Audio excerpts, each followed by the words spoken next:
Good evening, everyone. T-Speaker 222 XRP Future Millionaire with the Cyber and Excellent and Future Digibyte OG.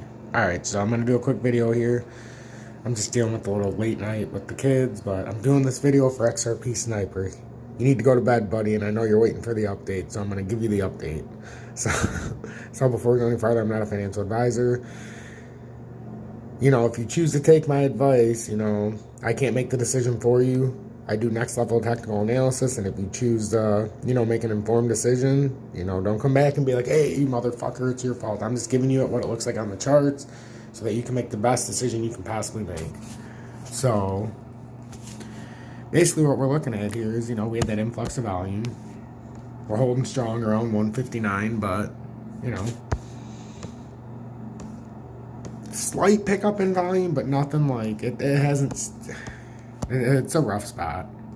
My gut tells me it's still going to go down. I still think I'm on the right track, but it is my job to give you both sides, so when we get that influx of volume, we got to talk about it. Now, could this be a 24-hour run? Could this be, you know, ending by Sunday? Who knows? But I think the farther we go into this, if you have a coin that has utility, there's no reason to even get rid of it to begin with. Now that we know what the SEC is planning on doing, in my opinion, they're about to fucking nuke all of these that are going to be securities.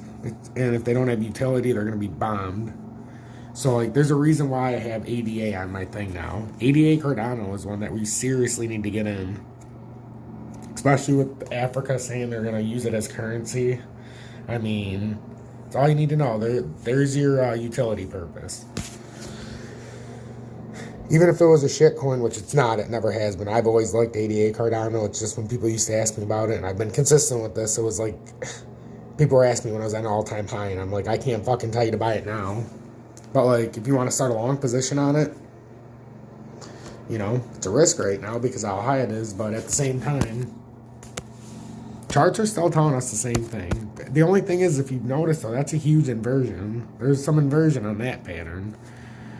We've been more used to it being like more like, well, not exactly like that. But, you know, we've been used to the pattern being more like top heavy, kind of like that. But then we've had some inversion as of late. But let's go into the 45 minute. Because we can still see, you know,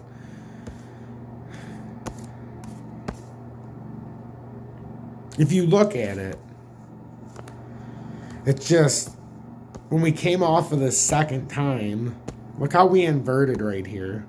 We didn't even do it the first time. This inversion, we can't, it's so tricky. I don't know.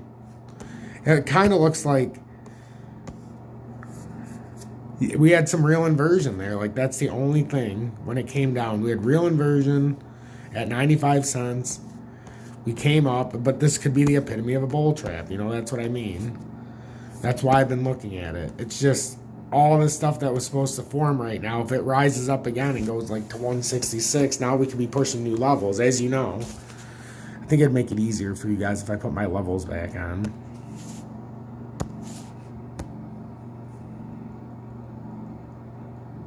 Don't you guys remember this? When we were going up before, we would bounce around these levels. So, or not 158. It was 166. Or what was it? Because we had to switch it a little bit from the top to the bottom because it reverted on itself. But I think we're at like, I know we had 144 was a big one, 138.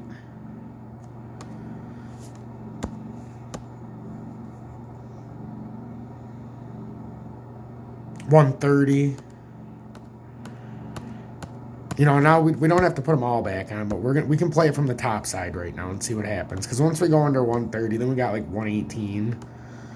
No, 116 would be better for... Nah, 118. I like 118 better from before. So...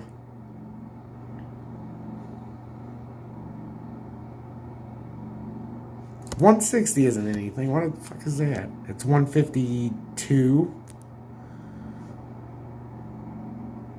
I know it was 152. So 166.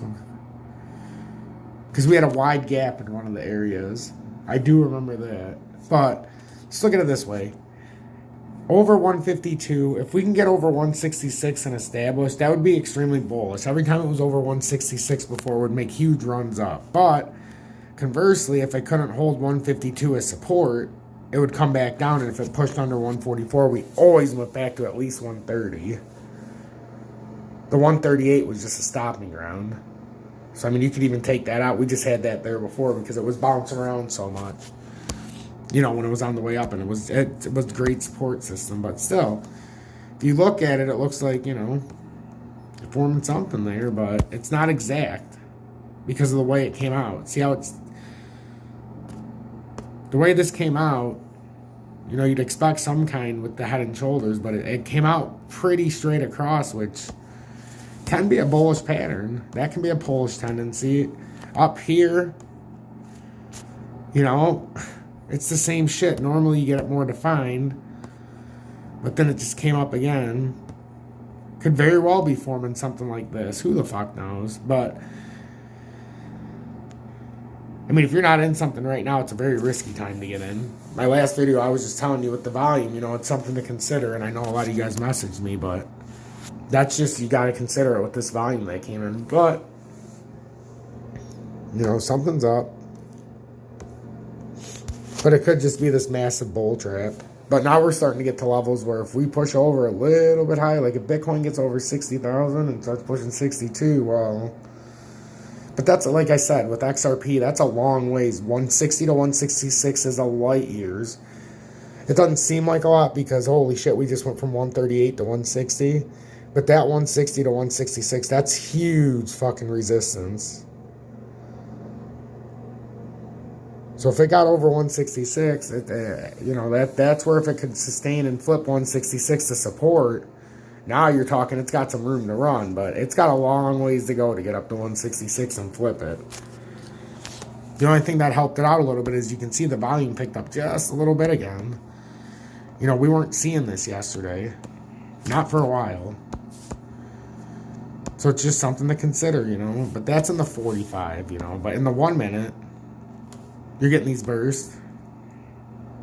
You know, 250,000, 226,000. But I always look at it, what was it followed up with? An 82,000 sell. So it's not like it was followed up by those huge sells like right here. You know, 500,000, but that's not even terrible. But you can see it's a more consistent sporadic volume, but there's bigger base now, whether buy or sell, but we're getting these sporadic volume coming in. It's not like we're getting, oh my God, volume. But there is some inversion there. You know, we can look at inversion in the pattern on the 1 minute, which would be slightly bullish, but it's nothing major. But I'm just saying, there's a lot of consolidation going on with a lot of shit. So just pay attention. Like I said, I can't make a decision for you, and right now there's probably nothing for you to do anyhow. You just got to wait back, see how this volume plays out, and, you know, it's 50-50, like I keep saying. If it goes down under $1, we could have a nice little savings. If not, you know, we're just going to have to bite the bullet, and we're going to have to buy accordingly. If you want to donate, don't be shy. The link's in the description. Until next time, I'm T-Speak at 222 XRP Future Millionaire with Sabbath on XLM and Future Digibyte OG.